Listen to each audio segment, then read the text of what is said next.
আসসালামু আলাইকুম রহমতুল্লাহ বারাকাত আহমদহু ওয়া নুসাল্লি আলা রাসূলিহিল কারীম আম্মা বা'দ। দৈনিক সবুজ বাংলার ইসলাম ধর্ম বিষয়ক নিয়মিত আয়োজন দ্বীনের দাওয়াতে আপনাদের সাথে আছি আমি মোহাম্মদ নিয়ামতুল্লাহ। আজকে কথা বলবো কোরআনের তেলাওয়াতকারীর কিছু ফজিলত সম্পর্কে। আল্লাহ রাব্বুল আলামিন মানবজাতির শ্রেষ্ঠত্ব দিয়েছেন কোরআন নাজিলের মাধ্যমে।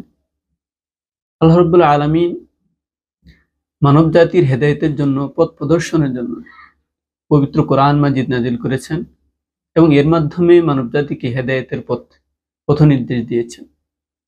আর এর সাথে যারা জড়িত থাকবে তাদের রয়েছে বিশেষ মহত্ব এবং মর্যাদা এবং কিছু অনন্য পুরস্কার, যা আল্লাহ রাব্বুল আলামিন এই দুনিয়াতে এবং আখিরাতে আমাদেরকে দিয়ে থাকবেন। যারা এই কোরআনের সাথে সম্পৃক্ত হবে তারাই এই মর্যাদার অধিকারী হবে। আল্লাহ রাব্বুল আলামিন যুগে যুগে অসংখ্য নবী রাসূল প্রেরণ করেছেন মানবজাতির হেদায়েতের জন্য, দিক নির্দেশনা দেওয়ার জন্য, এবং প্রত্যেককেই কিছু ওহী কাদেরকে কিছু কিতাব নাযিল করেছেন। আর আমাদের নবী, বিশ্বনবী হযরত মুহাম্মদ সাল্লাল্লাহু আলাইহি ওয়াসাল্লামের উপর কোরআন নাযিল করে তিনি তাকে দিয়েছেন এক বিশাল শ্রেষ্ঠত্ব, মর্যাদার উন্নত শিখরে উন্নীত করেছেন। রাসূল সাল্লাল্লাহু আলাইহি ওয়াসাল্লাম কোরআন নিজে তেলাওয়াত করতেন এবং তিনি সাহাবীদেরকে কোরআন তেলাওয়াতের জন্য বলতেন এবং তিনি সাহাবীদের থেকে কোরআন তেলাওয়াত শুনতেন। এবং হাদিসে বর্ণিত আছে যে হযরত আয়েশা সিদ্দিকা রাদিয়াল্লাহু তাআলা আনহা থেকে বর্ণিত যে রাসূল সাল্লাল্লাহু আলাইহি ওয়াসাল্লাম নামাজে দাঁড়িয়ে এত পরিমাণ কোরআন তেলাওয়াত করতেন যে রাসূল সাল্লাল্লাহু আলাইহি ওয়াসাল্লামের পা মোবারক ফুলে যেত। রাসূল সাল্লাল্লাহু আলাইহি ওয়াসাল্লামের উপর কোরআন নাযিল হয়েছে, তিনি এই পরিমাণ কোরআন তেলাওয়াত করেছেন এবং তিনি আমাদেরকে যেভাবে নির্দেশ দিয়েছেন, সাহাবাদেরকে নির্দেশ দিয়েছেন যেন কোরআন বেশি বেশি কোরআনের তেলাওয়াত করা হয়, কেননা কোরআনের সাথে সম্পৃক্ত থাকার মাধ্যমে সুশৃঙ্খল জীবন এবং হেদায়েত পাওয়ার আশা করা যায়। কোরআন তেলাওয়াতকারীর জন্য বিশেষ কিছু মর্যাদা রয়েছে। হাদিসে কোরআন তেলাওয়াতকারী, কোরআন শিক্ষাকারী, যে শিক্ষা করে এবং যাকে শিক্ষা দেয় তাকে শ্রেষ্ঠ বলা হয়েছে।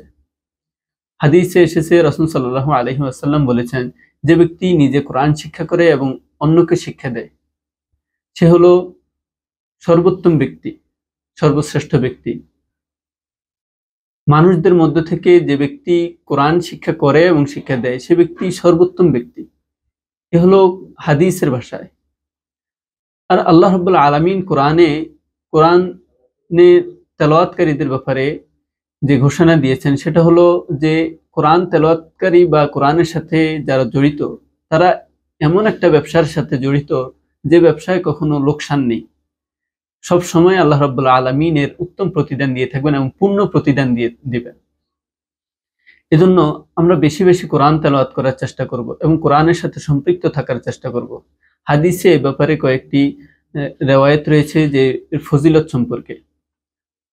আবু হুরায়রা রাদিয়াল্লাহু তাআলা আনহু থেকে বর্ণিত যে রাসূল সাল্লাল্লাহু আলাইহি ওয়াসাল্লাম বলেছেন, কেউ যদি আল্লাহ রাব্বুল আলামিনের ঘরে একত্রিত হয়ে কোরআন তেলাওয়াত করে এবং পরস্পরের কোরআনের এই হেদায়েত সম্পর্কে, বিভিন্ন দিক নির্দেশনা সম্পর্কে আলোচনা করে, তাদের উপরে সাকিনা নাজিল হয়। এই সাকিনাটা হলো এক প্রকার প্রশান্তি। আল্লাহ রাব্বুল আলামিনের পক্ষ থেকে তাদের অন্তরে এই প্রশান্তিটা নাজিল হয় এবং তাদের অন্তরগুলো প্রশান্ত হয়ে যায় এবং তাদেরকে আল্লাহ রাব্বুল আলামিনের রহমত আচ্ছাদিত করে রাখে। এবং যারা এই কাজগুলো করে, কোরআন তেলাওয়াত করে এবং পরস্পরের কোরআনের দিক নির্দেশনা সম্পর্কে আলাপ আলোচনা করে, শিক্ষা অর্জন করে কোরআন থেকে, আল্লাহ রাব্বুল আলামিন তাদেরকে নিয়ে ফেরেশতাদের মাঝে আলোচনা করেন। এর থেকে আর কি সৌভাগ্য হতে পারে যে একজন ব্যক্তি কোরআন তেলাওয়াতের মাধ্যমে আল্লাহ রাব্বুল আলামিন তার অন্তরে প্রশান্তি নাজিল করবেন, তাকে আল্লাহ রাব্বুল আলামিনের রহমত দ্বারা আচ্ছাদিত করে দিবেন এবং তিনি ফেরেশতাদের মাঝে তাদের ব্যাপারে আলাপ আলোচনা করবেন। অন্য একটি হাদিসে কোরআন তেলাওয়াতকারী আরেকটি যে মর্যাদার কথা বলা হয়েছে সেটা হলো আব্দুল্লাহ ইবনে আব্বাস রাদিয়াল্লাহু তাআলা আনহু থেকে বর্ণিত যে রাসূল সাল্লাল্লাহু আলাইহি ওয়াসাল্লাম বলেছেন, যে ব্যক্তি কোরআন তেলাওয়াত করবে এবং কোরআনের প্রতিটি হরফের জন্য রয়েছে একটি নেকি, আর প্রতিটা নেকি হবে 10টি নেকির সমতুল্য। এক্ষেত্রে রাসূল সাল্লাল্লাহু আলাইহি ওয়াসাল্লাম উদাহরণস্বরূপ বলেছেন যে আমি কিন্তু বলিনি যে আলিফ লাম মিম একটি হরফ, আমি বলেছি আলিফ একটি হরফ, লাম একটি হরফ, মিম একটি হরফ। অতএব আলিফ লাম মিম এখানে 3টি হরফ, এবং এই 3টি হরফ যখন তেলাওয়াত করা হবে তখন তার জন্য আমরা 30 নেকি পেয়ে যাব। এর থেকে আমরা কি বলি, দুনিয়ার আর কোনো কিতাব বা আর কোনো গ্রন্থ, আর কোনো এমন কিছু নেই যার মাধ্যমে আমরা এত সওয়াব অর্জন করতে পারি। একমাত্র কোরআন তেলাওয়াতের মাধ্যমে আমরা প্রতিটি হরফের বিনিময়ে 10টি করে নেকি অর্জন করার সুযোগ রয়েছে। আমরা চেষ্টা করব এই নেকি অর্জনের এই সহজ মাধ্যম কোরআন তেলাওয়াতের সাথে বেশি বেশি জড়িত থাকার জন্য এবং বেশি বেশি করে কোরআন তেলাওয়াত করার জন্য।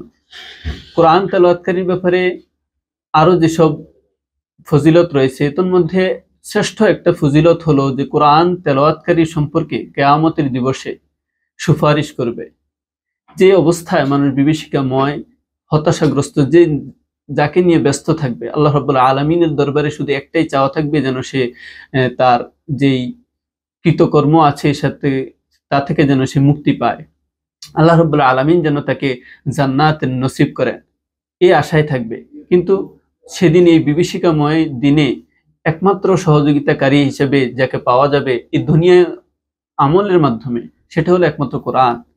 কোরআন তার সাহেবে কোরআনকে, অতএব যে ব্যক্তি কোরআন নিয়ে ব্যস্ত থাকে, কোরআনের শিক্ষা অর্জন করে, কোরআন শিক্ষা দেয়, কোরআন তেলাওয়াত করে, এমন ব্যক্তির সম্পর্কে কোরআন কিয়ামতের দিন সুপারিশ করবে যেন তাকে মাফ করে দেওয়া হয়।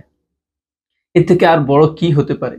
আমরা প্রত্যেকে চেষ্টা করব কোরআনের সাথে সম্পৃক্ত হওয়ার জন্য এবং কোরআন অনুযায়ী আমাদের জীবন গঠন করার জন্য, এবং আমরা চেষ্টা করব আমাদের পরিবারের বর্গদেরকে এবং আমাদের আশপাশের বন্ধু বান্ধব যারা আছেন, আত্মীয় স্বজনদেরকে এ ব্যাপারে শিক্ষা দেওয়ার জন্য। তাহলে আমরা এই মর্যাদাগুলো অর্জন করতে পারবো।